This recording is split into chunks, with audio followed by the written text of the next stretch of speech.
విని వాళ్ళ మనుషులు కూడా కన్విన్స్ చేసేవాడు. అది ఆయన గొప్పతనం అది. సార్ అప్పట్లో విజన్ 2020 అని చంద్రబాబు నాయుడు గారు చెప్పి కార్యక్రమాలు చేపట్టడం లేదా పాలనలో కూడా దానికి ప్రయారిటీ ఇచ్చినప్పుడు చాలామంది దాన్ని హేళన చేసిన వాళ్ళు చేసేవాడు. సో మీరు ఆఫీసర్స్గా ఉండేవాళ్ళు కదా, మీకేమనిపించేది? లేదు అంటే అవి బాగానే మంచి ఒక ప్లాన్ ప్రకారం చేసేవాడు కదండి. ఆ ప్లాన్ నలుగురు తెలిపేవాడు, అందరికీ ఆ దృష్టి తెచ్చేవాడు. లీడర్ అన్నప్పుడు ఒక విజన్ ఉండాలి కదా మరి. సో ఆ విజన్లో తెచ్చేవాడు.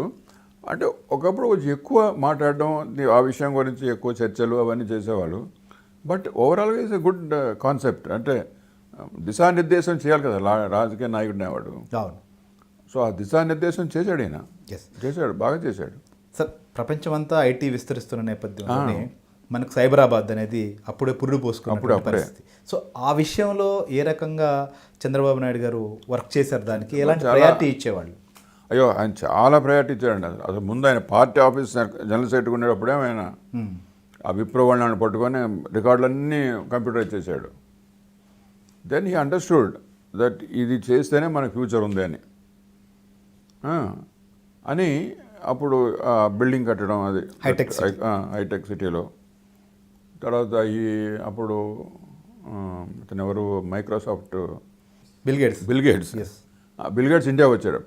కలిసి అరగంట వాడితో మాట్లాడి, ఇక్కడ నువ్వు ఏదో ఇది ఉన్నాయి మాకు చాలా టాలెంట్ ఉంది మా పిల్లలకి, నువ్వు పెడుతున్నావు చాలా ఇది మీకు లాభం, ఇవన్నీ చెప్పి ఈ convinced him. And he brought and Microsoft first centre out side America ఇక్కడ పెట్టారు వాళ్ళు మైక్రోసాఫ్ట్. దాంతో చాలా బూస్ట్ వచ్చింది. తర్వాత ఈ కంప్యూటరైజేషన్ ఇవన్నీ కూడా డిపార్ట్మెంట్ అన్నింటిలో చేశాడు ఆయన, అన్నిట్లో. సార్ అప్పుడు అనుకున్నారా సైబరాబాద్ ఇంతలా విస్తరిస్తుందని? మీరు అనుకున్నాం, ఎందుకంటే ఇట్స్ కరెక్ట్ ట్రెండ్ కదండి అప్పుడు. సో ఆయన ఉన్నప్పుడే సైబరాబాద్ పేరు పెట్టింది ఆయన టైంలోనే పెట్టారు.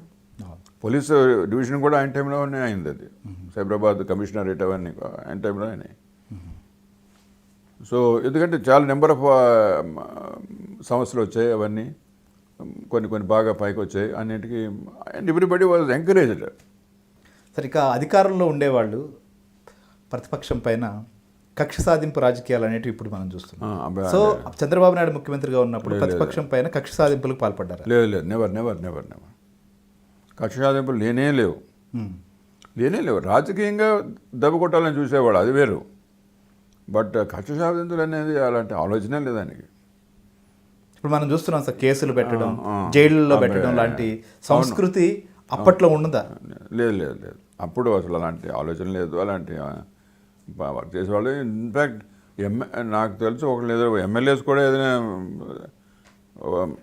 కొంచెం ఓవర్ ట్యాక్స్ చేస్తే మేము అరెస్ట్ చేసేవాళ్ళం వాళ్ళని. ఏది తెలుగుదేశం ఎమ్మెల్యేస్ని.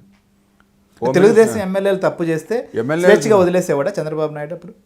మేము అరెస్ట్ చేసేవాళ్ళం అంటున్నాను. చంద్రబాబు నాయుడు దృష్టికి కూడా వెళ్ళేది కాదు. లైక్ ఎనీ అదర్ ఇండివిజువల్ తప్పు చేసాడు, అరెస్ట్ చేసి అంతే. మరి ఎమ్మెల్యేని అరెస్ట్ చేస్తే మిమ్మల్ని మీద లేదు.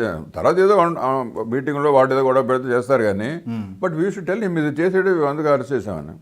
ఒకసారి ఒక ఎమ్మెల్యేని అరెస్ట్ చేస్తే హోమ్ మినిస్టర్ చాలా గౌరవ పెట్టాడు. మాకు తెలియకుండా ఏంటి సార్ మా ఎమ్మెల్యే సార్ అని అంటే, మరి ఏంటి వాడు చేసిన వెధవ పని అయితే మరి ఇంకా ఏం చేస్తాం మేము అన్నాను. అంటే అలాంటివి చేస్తే ఊరుకునేవాడు, నాకేం అనేవాడు కాదు. కానీ కనీసం మాకు ముందే చెప్పాలి కదా అన్నాడు. హోమ్ మినిస్టర్ అన్నాడు, ఆయన ఏమీ అనలేదు.